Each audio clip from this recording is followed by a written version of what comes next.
You are listening to Hello Cupcake, It's Me, a podcast with your host, Michael Peterson.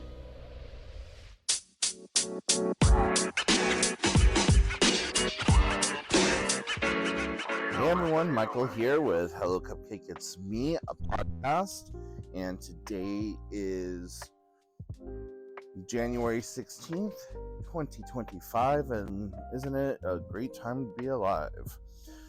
So, if you haven't done so already, please hit like and subscribe, then head on over to hellocupcakeitsme.com to give the blog some love.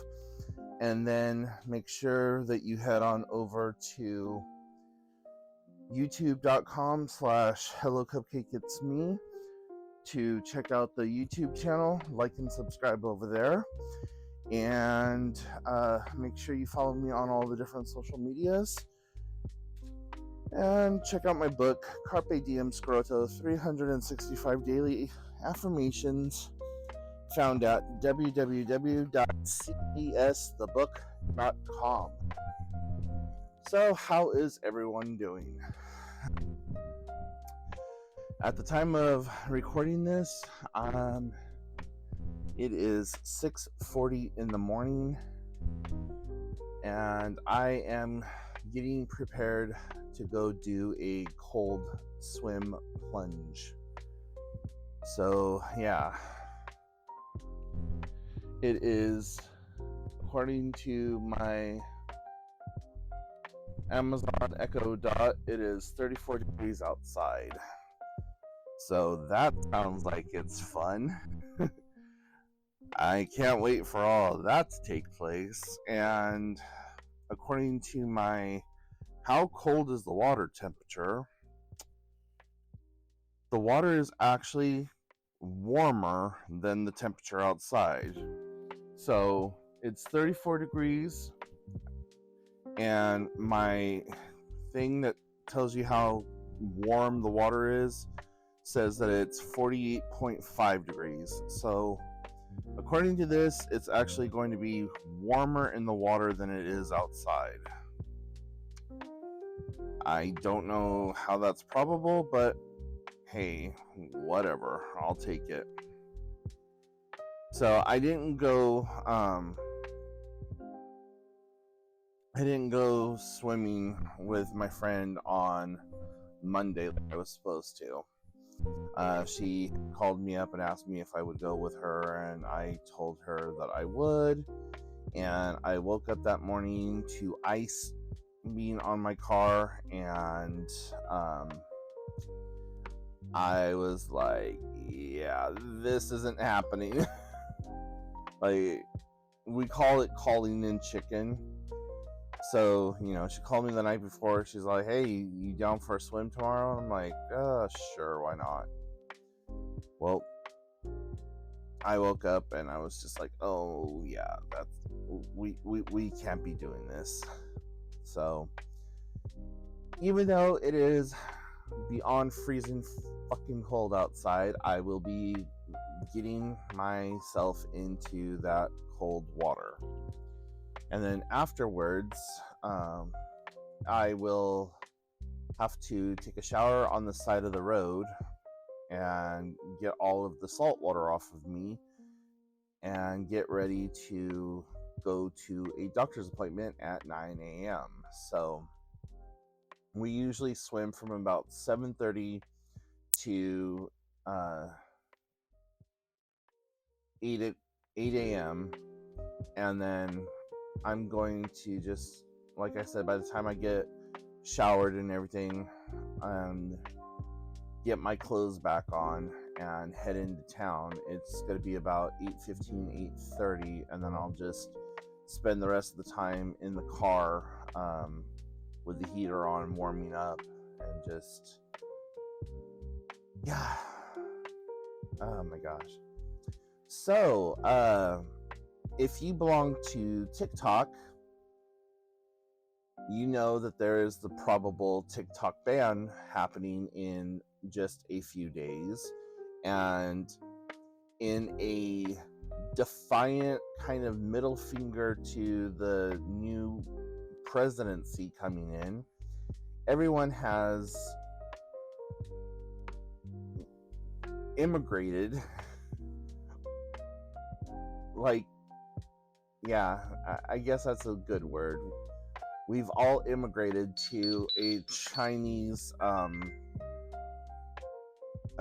version of TikTok called Redbook, or I'm not even going to try to pronounce the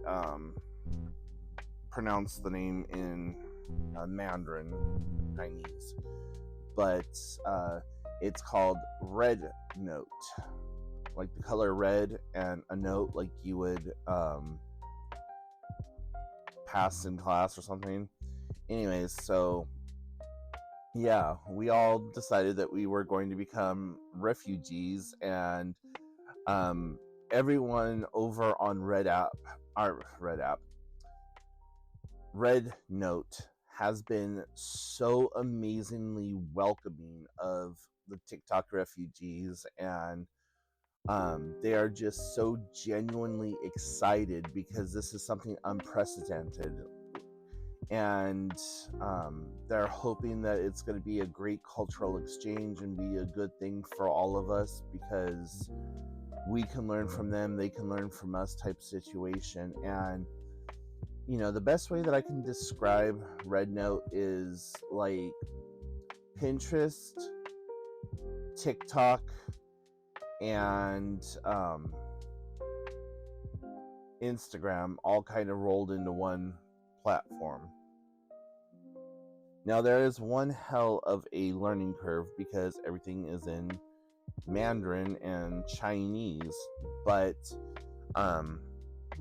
on my phone I have Google Translate downloaded, and you know, if you have a Samsung Galaxy phone, I'm not sure about all Android phones, but you can push your home button and it'll pop up a little window, and you can hit a button that says that has like a translation symbol. God, I'm sorry, can't think this morning. So you hit the little translation symbol and you can read what's on the screen.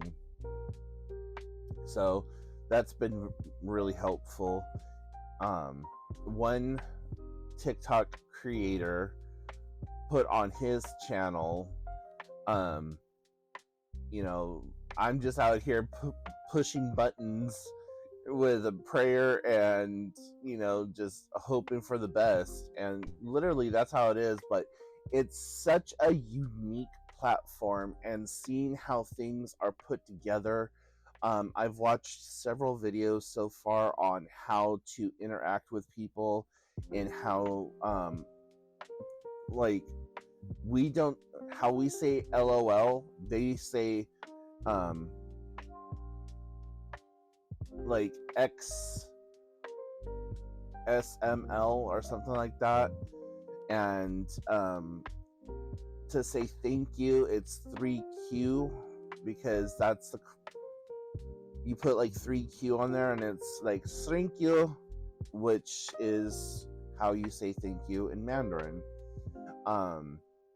So there's a little bit of a learning curve and stuff like that, and we all, like all of us day oneers,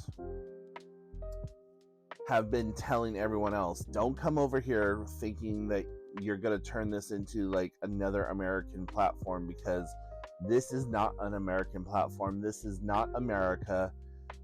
It is regulated by the Chinese government, and it does have like other strict guidelines and regulations. And you know, you have those people who are hardcore users that make their livelihood on this app, just like a lot of people made their livelihood on TikTok. But then you have those other people that are like, God, I hope America doesn't fuck this up also.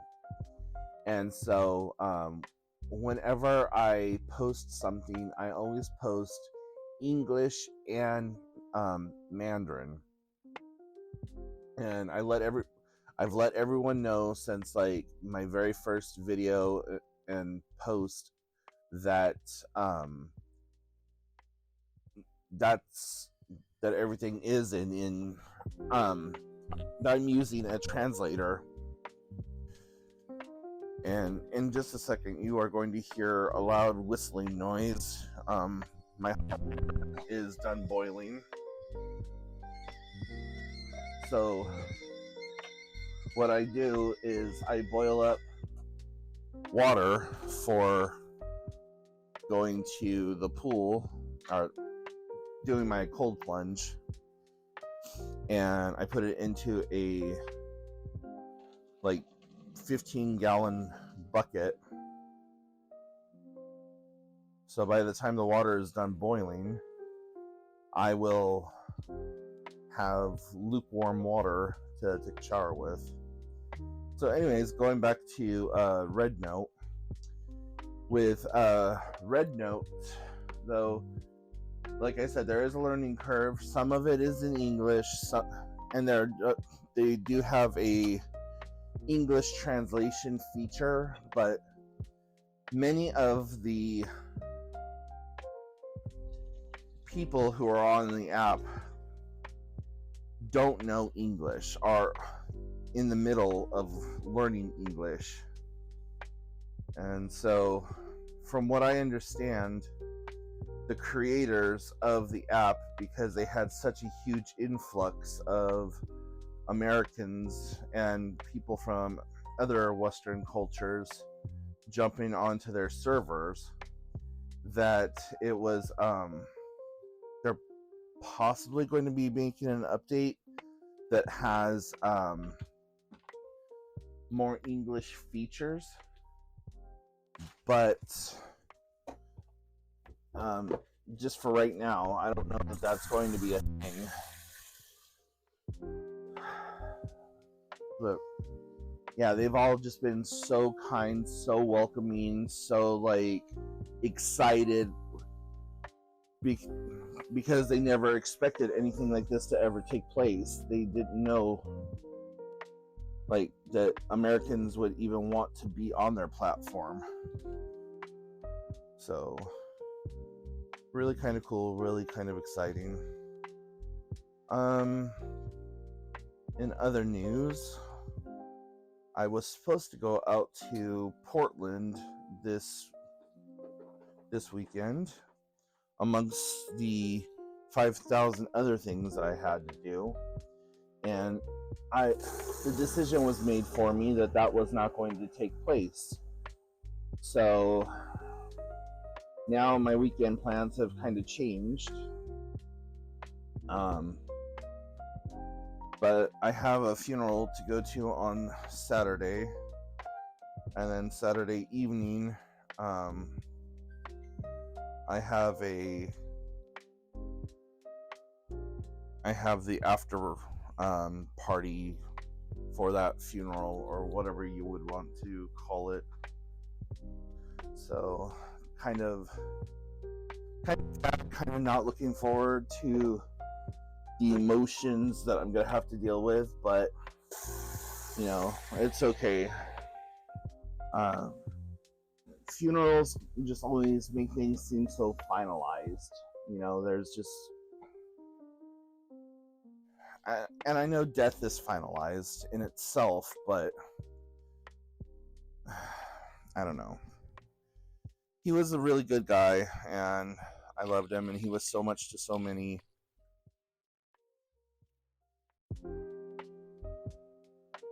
So, you know, sorry, I'm getting kind of emotional here. It's kind of hard to fathom a world without him. But, you know, it's part of life. None of us is guaranteed a tomorrow. Hell, half of us isn't even guaranteed a today. I mean, just look at like all the devastation that happened in California with the wildfires. I had to quit watching the news, and the videos and stuff that people were posting, because it was seriously triggering me and making me remember all of the like thoughts and feelings that I had when my house had burned down, and just all of the emotional turmoil that I went through with just trying to get out of the house, really. My niece, she was like two or three when the house burnt down, and she was laying down for a nap, and I had been packing the house up. Like, I saw that the fires were getting closer and closer, and I had been packing the house up, trying to get ready for evacuation. And my sister's like, oh, I don't want to put all the stuff into the car because, you know, we don't know if we're actually going to be evacuated. And I'm one of those people that I had rather be prepared than not to be prepared. But I said, okay, well, at the very least, I'm going to stick all this stuff by the front door, and then we just grab it in handfuls and run out to the car and go. And well, by the time it came for us to leave, we didn't have time to grab anything. And as a matter of fact, we lost a couple of our pets because the house was already on fire. The room that was on fire was the bedroom that my niece was sleeping in. And I just heard my sister screaming, get the baby, the house is on fire, the house is on fire. So I get into the room where she was at, and I could see a hole through the roof. And the whole section of the house was on fire. I grabbed her, went to run out the front door, and a tree that we had by the front door was on fire and fell in front. And I got a towel wet, put it over her face. She's groggy, not realizing what is happening, and is trying to fight me with having the towel put over her face. I put the towel over her face so that she wouldn't breathe the smoke and that the fire wouldn't like hurt her. And I jumped over the tree that was on fire in front of the front door, ran back into the house, which is full of smoke at this point, and tried to turn on the water hose. And we had very little water pressure, and the water that was coming out was turning into steam faster than it was coming out of the hose. And at one point I just had to go, and I forgot about the dog being in the garage. I forgot about my rats. I forgot about all of our pets. And at the time I had 3 rats, a tarantula, we had a bunch of fish, we had the dog, we had 3 cats, we had a possum and a raven, and everything except for the 3 cats perished. And I felt so bad about the poor dog being locked up in the garage. I didn't even remember until we were halfway down the street trying to get away from all the fires. And I just looked at my sister. I said, Tasha's in the garage. And she's like, oh, fuck. Well, maybe she got out. And I'm like, yeah, let's hope that, her fight or flight kicked in and she busted through the little wooden door. So watching the sheer ignorance of people posting and making it political just pissed me the fuck off. Like, oh, well, this is Democrats and this is this and this is that and blah blah, and oh, well, these people are rich, like talking about the Pacific Palisades. They're rich, they can afford to rebuild, blah blah. And it's like, you heartless fucking assholes. Like, first of all, fuck you. It doesn't matter if there's a Republican or a Democrat or fucking Jesus is running the country. The fact of the matter remains, your house is burning down. All of your precious heirlooms, your memories, pictures, everything gone. This was 2003. You know, the internet was still brand new. There weren't photo hosting sites like there are now. The cloud was not a thing at the time. Like, yeah, you had places that you could put your stuff or whatever, but it wasn't the same as, like, having Amazon Photos or Google Photos or any of those other photo sharing storage sites like you have today. So we lost pictures that are irreplaceable. We lost all of my niece's baby pictures. We only have like maybe 4 of her. All of her pictures start at about the age of 3 and go up from there. And just irreplaceable stuff. And my heart was breaking because I watched Paris Hilton as she was walking through what was her house, and she was just like crying because that was money. That was her money. That wasn't the Hilton money. That was her money that she made from doing the A Simple Life and all of her modeling careers, and her when she did her music, when she got into music and singing and stuff and dropped a couple of albums. And that was her money that she put into a house that she bought on her own. And she was walking through and she's like, this is where my son took his first steps. This is where we would color pictures every Sunday. This is where he would like do little dances and stuff, and this was his room, and this is where his favorite teddy bear was, and just stuff like that. And it was like so heart-wrenching. And California already has a huge homeless problem, and now you have most of LA County completely wiped out. How are these people going to find housing?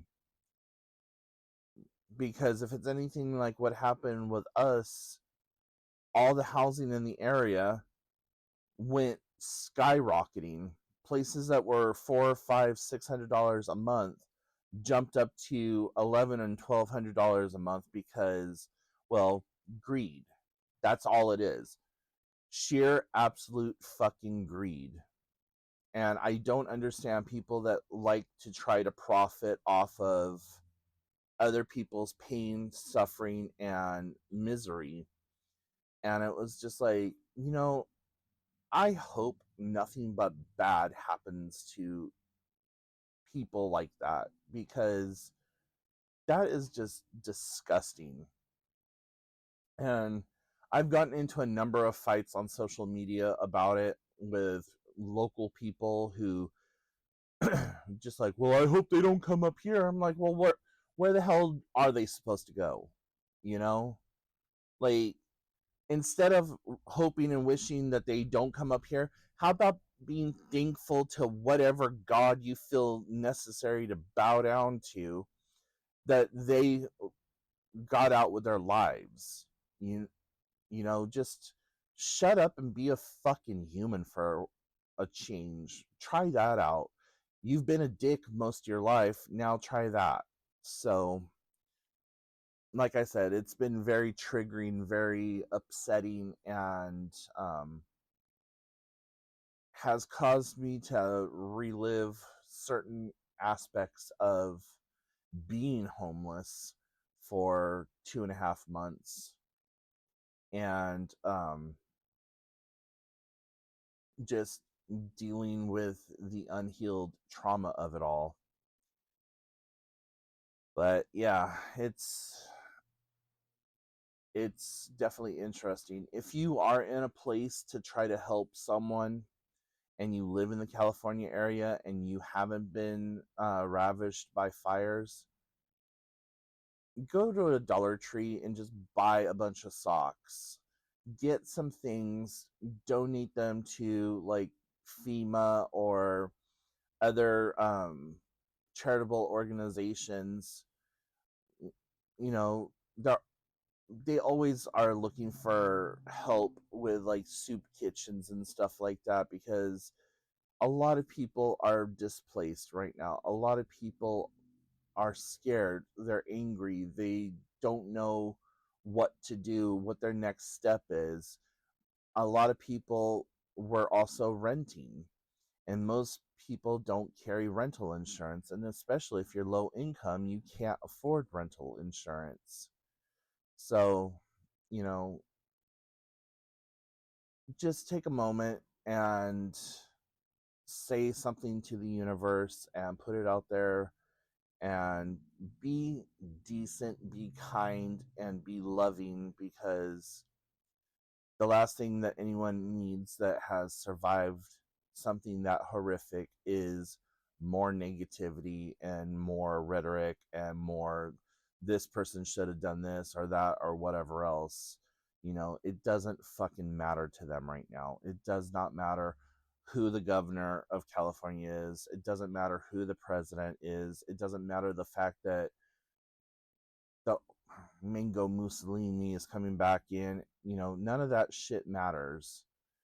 It only matters that these are people who live their lives just like you, just like me, who are displaced, who have nothing now. So anyways, guys, I'm gonna go ahead and let you go.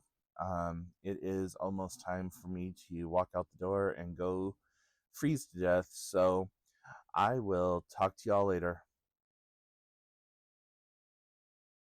Hey everyone, did you know that there is a new exciting book coming out by the aspiring author Michael Peterson, called Carpe Diem Scroto 365 Daily Affirmations? This book is a daily affirmation workbook that has mental health writing prompts to help you navigate your day better. With funny and witty plain English humor, you will find prompts that ask you things like, talk about a time that you needed support and didn't have it. What did you do to support yourself, and what tips and suggestions would you have for others who may be going through something similar? Each day, the affirmations help to reframe things so that you can get the best out of your day. And at the end of the day, there is a journaling section to write about the day's exploits. If you would like to learn more about this fabulous book, please visit the website www.cdsthebook.com. Again, that website is www.cdsthebook.com. If you have a podcast, radio show, or would like to book Michael for an engagement, or have him on your show, please send an email to cdsbook@gmail.com or look for the media kit and other booking information on the website.